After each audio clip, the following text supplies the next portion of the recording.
5 hours in, most indie games sadly fall apart. You got the onboarding right, and at first they had a blast. And then people start asking themselves, is this game still worth my time? Today, I'll reveal what the 5-hour durability is all about. Some simple principles turned a simple game like Unfair Rampage Nightfall from a 5-minute game into a game that will challenge you for tens of hours. And why some players rack up thousands of hours in line war. Progression, balance, discovery. Let's make your game impossible to put down. I'm Imphenzia, and in the Ultimate Indie program, we're teaching the Success Matrix. And in this video, I'll give you 4 proven principles to create 5-hour durability for your game. Principle number 1 is balanced and fair challenge. Every unit, every weapon, every level, every challenge must feel fair. Not too easy, because then it's no point in playing, and not brutally unfair, because then players lose their will to even try. You need to find the sweet spot. Players should always feel like they lost because of their own mistakes, not because the game cheated them. And the only way that you can achieve this is to observe your players, new and experienced ones, and learn from their feedback. Then iterate and improve your game with balanced and fair challenges. Principle number 2 is variety of playstyles.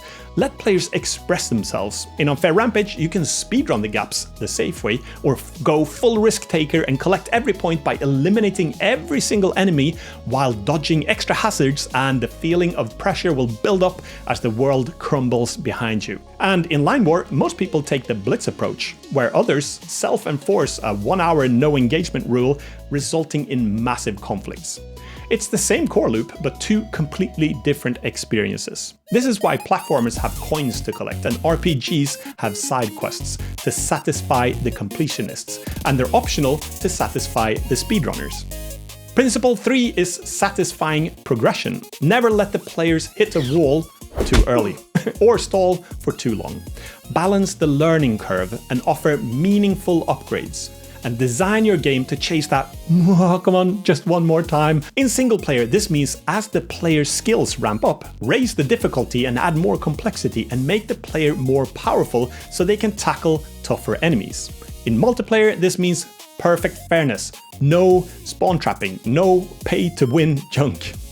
Principle 4, quality and polish. 0 crashes, no bugs, smooth performance, stylish UI with subtle animations.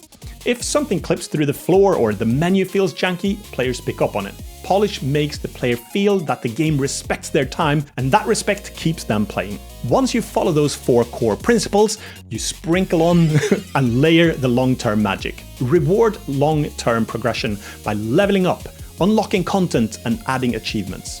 Make it easy to learn but hard to master. Think chess. Moving a piece is simple, the rules are simple, but mastering it is insanely difficult. And then you can spark curiosity with story, discovery, or evolving worlds. Here's an example from Unfair Rampage. We moved the boss encounter to way earlier for 3 reasons.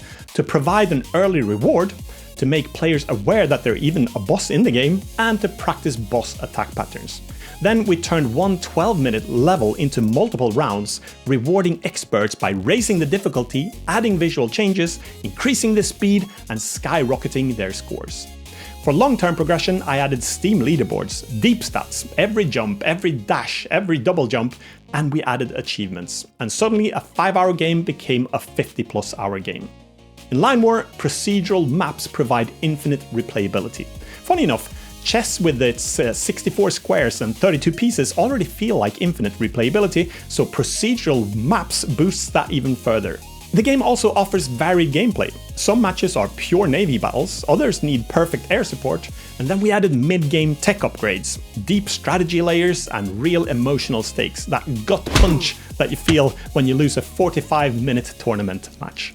Some players now have more than 1,000 hours logged because every game still feels fresh, and different meta games evolve as the players discover new tactics and new strategies.